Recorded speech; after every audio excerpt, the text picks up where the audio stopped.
People of the world, welcome to my first video on this channel, Tom Adventures, a channel dedicated to traveling, solo traveling and backpacking. And what a year it is to start a travel channel. 2020, the year of a pandemic happening. That is also why the subject of this video is a subject I never expected before to be my first ever video on this channel. But I think it's an important topic to cover as my first video because I'm starting a travel channel in 2020 and I want to talk about traveling and especially solo traveling and backpacking in 2020. What is it actually like? I actually have a whole series about my solo travel experience at the end of last year when I went to Thailand on my own, ready for me to upload it. But I thought this was a better video to start with, and I will still upload my video about Thailand. So if you want to see more videos about solo traveling, what it's actually like, what my experience with solo traveling is, stay tuned. Please subscribe and like this video to support me to make more videos on this channel, especially about solo traveling and backpacking. But anyway, this video is, like I already told, about traveling in 2020. But at the moment, like I said, as you all know, traveling is a lot different. And the whole reason why traveling is so different this year is obviously, like everyone knows, because of the coronavirus. And I actually have a top of the shelf experience about the coronavirus because, as you can read in the title, when I went to Prague, I actually caught the coronavirus there. So last week has been basically me back at home in quarantine, recovering from the coronavirus. But still, I want to show you what it was like to travel at the moment and if it's actually possible to travel in 2020.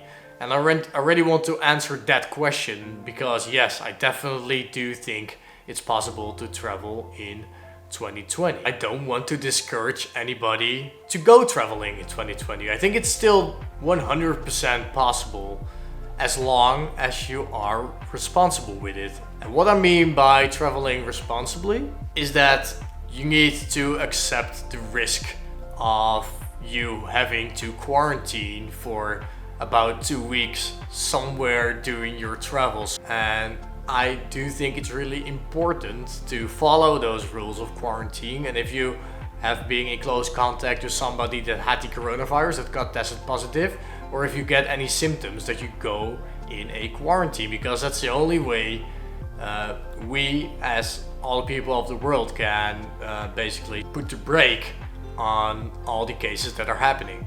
So take it seriously, take the virus seriously, and then I still really think traveling is possible.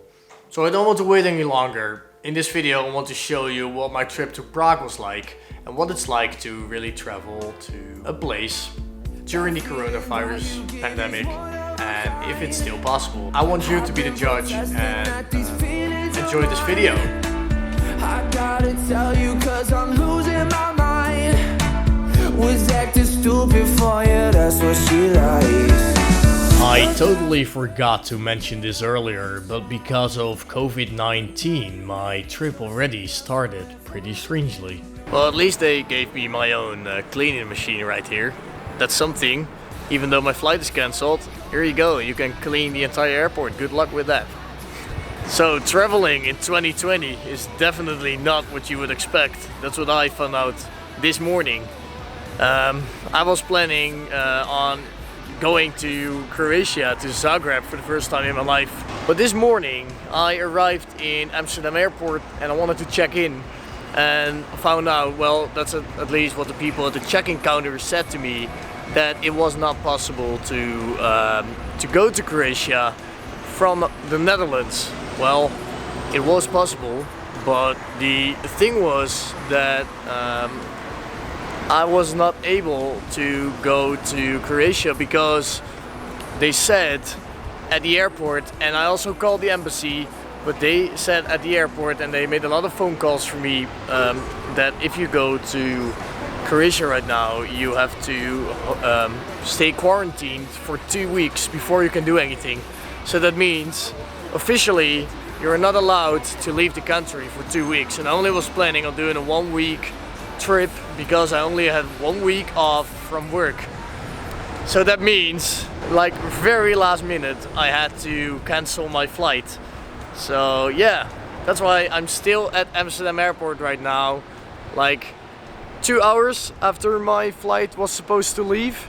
And I'm thinking about what to do now. So traveling in 2020 is all about flexibility, people. Really prepare yourself for the weirdest situations and that should all be okay. So I'll talk to you later what I'm going to do.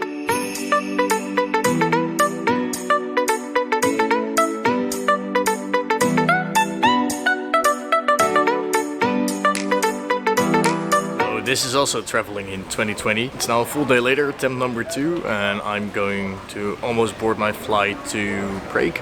So yeah, finally going somewhere. It took another night. I didn't take my flight yesterday because the problem was that the flight yesterday was 100 euros more expensive than going today. So I made the choice to go today, and we're finally going.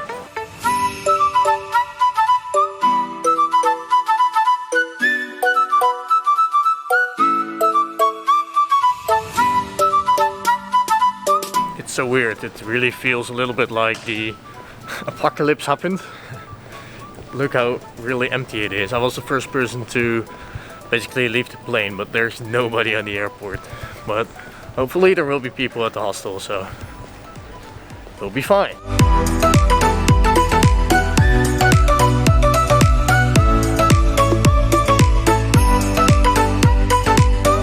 So here we are, I finally arrived in downtown Prague. And I think so far I never really told you what my plan is right now. Well, my plan was to go a couple of days, 3 nights to Zagreb in Croatia, and then head on to Prague for 4 nights. But that changed up a little bit because they changed the travel advice to go to Croatia from out the Netherlands. And I want to follow that travel advice. I want to travel safely, so I decided to extend my trip to Prague for a little bit. So a week to Prague it is right now. I came here by public transport. It was really easy, really cheap, only €1.20.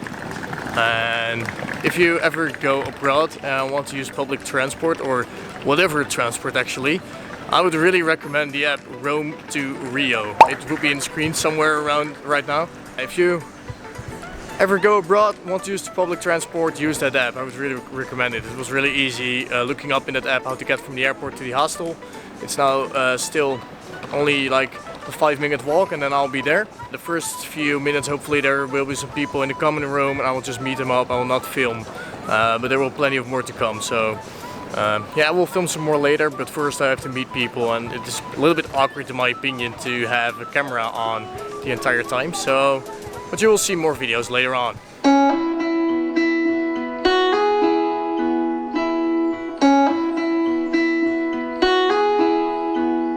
She left her home to find where she belongs.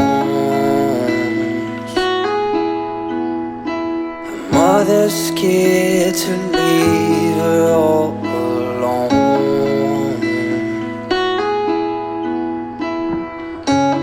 She got time and she knows what to figure out.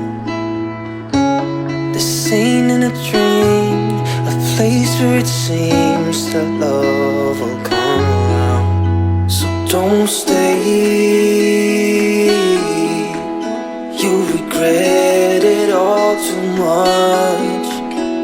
Just Of course you have the regular tourist attractions in Prague, such as Charles Bridge and the Prague Castle, but if you would like to go a little bit more off the beaten track, I can really recommend going to Olszany Cemetery. It is the largest cemetery in the city of Prague, noted for its picturesque and peaceful atmosphere. It serves as the final resting place of a variety of notable figures. And besides that, the cemetery is kind of related to this video because the cemetery was created in 1680 because of the plague, a pandemic which was much worse and not comparable in any way to the coronavirus. People were dying by the masses back then and needed to be buried quickly. That's also why this cemetery is so huge. I went to a party hostel, so after a few days of seeing a lot of the city of Prague, meeting a lot of great people and doing the fair amount of drinking, I could give a little bit of a verdict on the coronavirus travel situation. And although I look a little bit sick in the next video, it was not because I had any corona symptoms at that moment, it was basically because of the hangover. I'm here for a couple of days now. I'm in a madhouse Prague, which is a really good hostel. Yeah, traveling post-lockdown is weird. On the one hand, it's really similar to what it used to be, because as you can see, I'm back in the dorm room.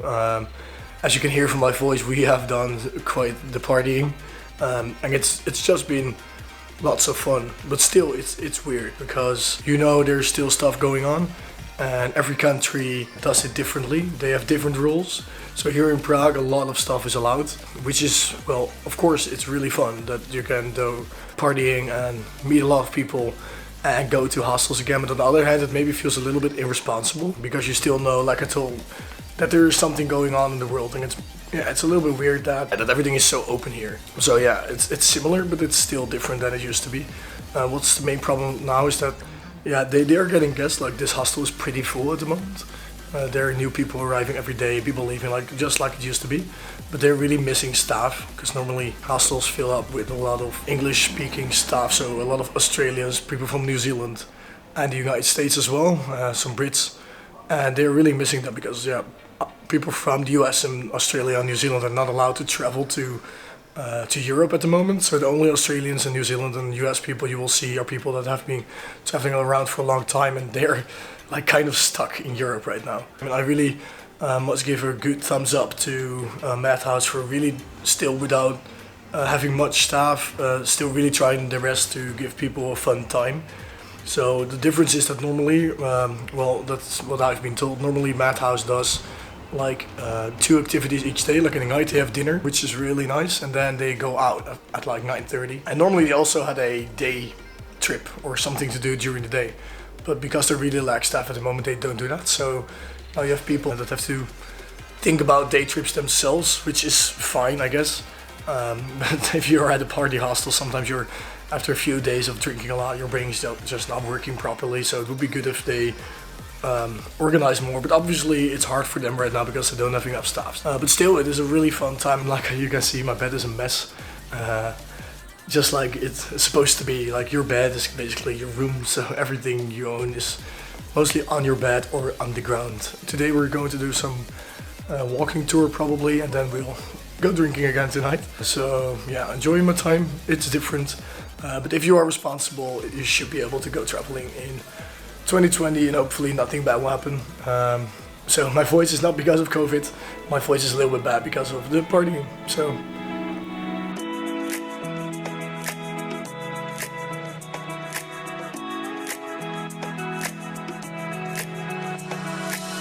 one of the last things I did in Prague was a free walking tour by 100 Spires City Tours. I hope I say it correctly.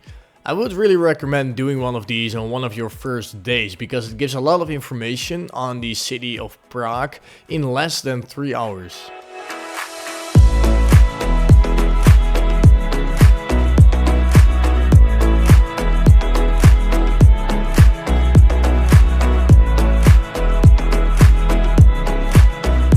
Now, Jan Hus, the guy that you see there, he was extremely Catholic, okay? Don't take it wrong, he was a big believer, he was a teacher at Charles University, he was a dean of the philosophical faculty, he was a priest. But he didn't like what's happening with the church, so he started to protest against it. Now, he will even say that one of the popes was Antichrist, and he was mainly criticizing that the clergy shouldn't be swimming in money, but they should be concentrating on the spiritual world, right? So the Pope, long story short, I'm gonna cut this guys all the way to the end. He will be burned to death. He will be burned to death as a heretic in a city called Konstanz, which is now in Germany, at the lake of Konstanz. And the people that were here considered to be his followers, they will take his name, they will be called the Hussites, and they will start what history of Christianity today calls the first Protestant wars in Europe.